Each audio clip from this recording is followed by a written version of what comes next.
Hey guys, so I just want to do a video here, a bit of a talk about the holiday season. I want to sort of get this as like one of the little trends that everybody's doing, just because I haven't seen any videos about people talking about what they do with the juggle between Christmas and Yule and Kwanzaa and every other winter holiday that's going on right now. And so first off, I'm going to tell you guys my family traditions and what I grew up with and what I do now. And then I'm going to make a plea to you guys to make some video responses. Let me know what you guys do for the holiday season. Alright, so a little bit of backstory.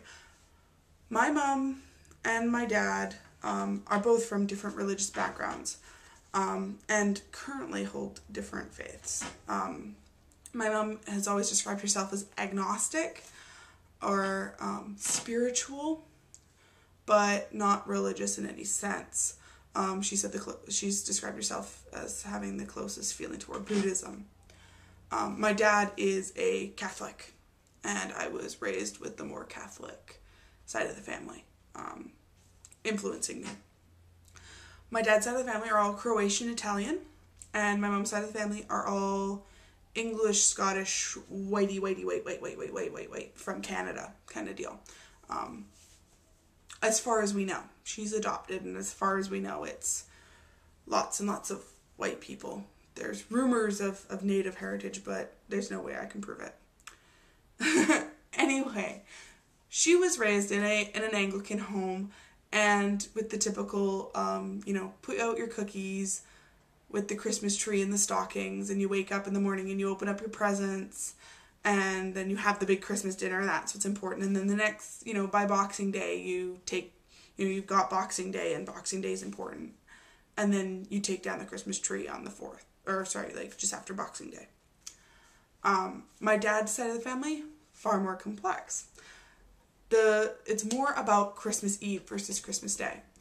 And so we used to have the family tradition of, the dinner of Christmas Eve was the important one, where you would go and it was always fish and always preserved foods. Things like anything pickled, anything canned in oil, anything smoked, anything salted, those kind of things. One of the signature dishes of Christmas Eve was squid risotto, which is risotto made with squid. And you can't actually get the right squid to do it anymore. They bleach them now, but you used to be able to get them with the skins on, so it would turn everything this beautiful shade of purple. And that was sort of the signature dish of Christmas Eve, at least for us. And then CBC here in Canada, I believe, I don't know if they still do it anywhere, but I know that they used to do a program where they would say that, Santa Claus is overhead in the different cities across the country. And so when they said that Santa Claus was overhead in Vancouver, one of our uncles or cousins or something would have already dressed up as Santa and would then knock on the front door, because my Nonna didn't have a fireplace, so they would knock on the front door, and it was our job as the children to take care of Santa and get him something to drink and help him hand out all the presents to all the family members, and that would be when you got your presents. And so I firmly believed in Santa as a kid, because he was literally right there.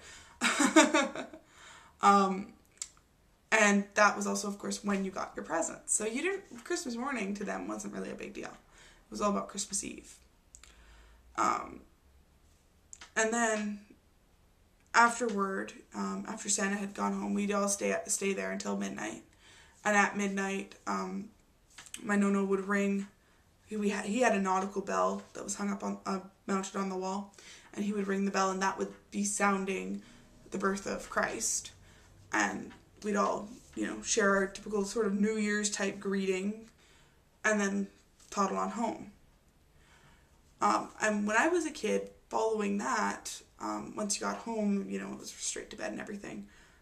But the rule was, no matter what time you woke up in the morning, if you woke up before 10 o'clock, the only presents that you could open were your stocking. You could not open the presents under the tree. and you weren't allowed to wake up mommy or daddy until 10 o'clock in the morning.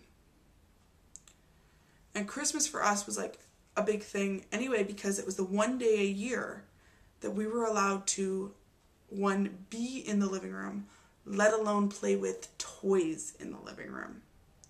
So for us, having, you know, toys in the living room was like huge, and you know, my brother and I would just kind of go like, whoa, we're playing in the living room, we're breaking all the rules.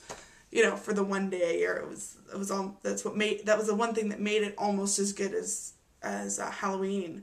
And, you know, Halloween is, I get candy from strangers and it's okay. So anyway, that's sort of what I was raised with.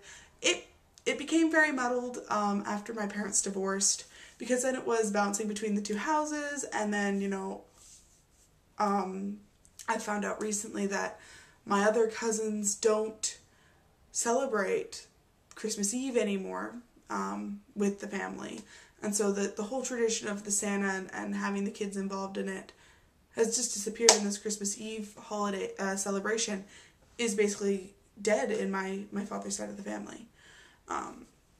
And my mother's traditions are pretty, what I would consider typical of her side of the family, or of families in general. So now it's even more interesting, because of course I 8 years ago became a pagan and started celebrating Yule. When I first started celebrating Yule, it was just me, and so I would have private ritual for just me. Since I've had my son, I've been wanting to kind of incorporate him in that. Due to legal things with my son's father, he isn't allowed to participate in a ritual. Which, okay, I get it. As far as I'm concerned, my son is going to be exposed to everything. But, you know, my ex is not as open to that as I am. But one thing that I do hold fast to, and, you know, everybody gotta suck it up on, is that Yule evening is a special evening. So I will make, you know, I usually make fish. If not fish, I make chicken. But I'll make a nice spread of food with a dessert kind of deal, and we'll make an offering. My son and I will make an offering outside. We also usually have candles after dinner time as our only source of light in the house, and as well before bed on on Yule Eve, you get one present. And what I've decided recently to do is that Yule will be the time when you get your witchy presents, or your religious sort of presents. Part of the reason why I think that is because, you know, what's the best Yule, like when you think of Yule presents as a pagan, I think of getting witchy books, or getting that new oil, or that, you know, those sort of things, and it's not getting socks. Socks are Christmas. Now for my boyfriend, he is atheist. He's atheist leaning agnostic. He really wants to be agnostic deep down, but he's an atheist. And so it's, for him, that's when I get him his George Carlin book, or, you know, a book by Richard Dawkins, or something like that. And as far as my son's concerned, when he picks a religion, that'll be the day that mommy gives him something with regards to that. You know, if he's a Catholic, that's when he'll get a set of rosary beads, or a votive candle, or, you know, something like that. I don't think Yule, at least for us, is going to be the big one where you get like all your presents. It's just one thing. And also I perpetuate the tradition of having the one present the night before Christmas morning. And that's usually something like, we usually encourage him to pick the pajamas.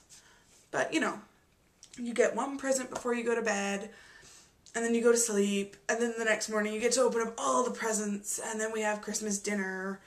And for us, because of, you know, juggling between my two households and the boyfriend's household and his birth father's household, it's Christmas Day is just, you know, sort of up in the air. But for me especially, the nice thing is I know every year I get him for Yule, at least.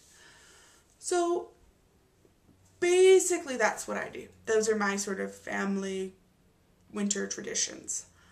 I want to now know what you guys do. Please, let's make this a tag video or something. You know, actually make this a self-tag video. I want to see video responses, people. I'm going to be setting this to be automatic responses. So put video responses, put comments, anything. You know, throw me up on your blog. I don't care. Let's find out what everybody else does for their traditions. Anyway, see you later. Blessed be. And please be safe this holiday season. Don't drink and drive. See you later. Cheers.